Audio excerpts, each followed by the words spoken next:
उसकी फोटो देखकर रोते हो ना, आज भी उसे किसी और के साथ देखकर तकलीफ होती है ना, आज भी उसके लिए रातों को जागते हो ना।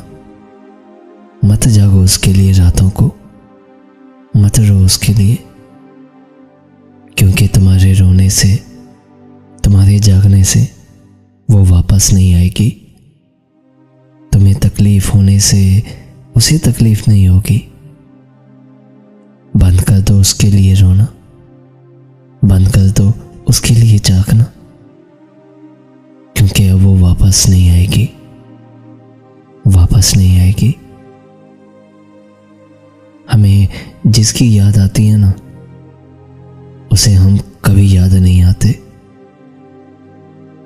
इंसान को अपनी बेबसी का अंदाजा तब होता है जब वो किसी को देखने के लिए तरस जाता है।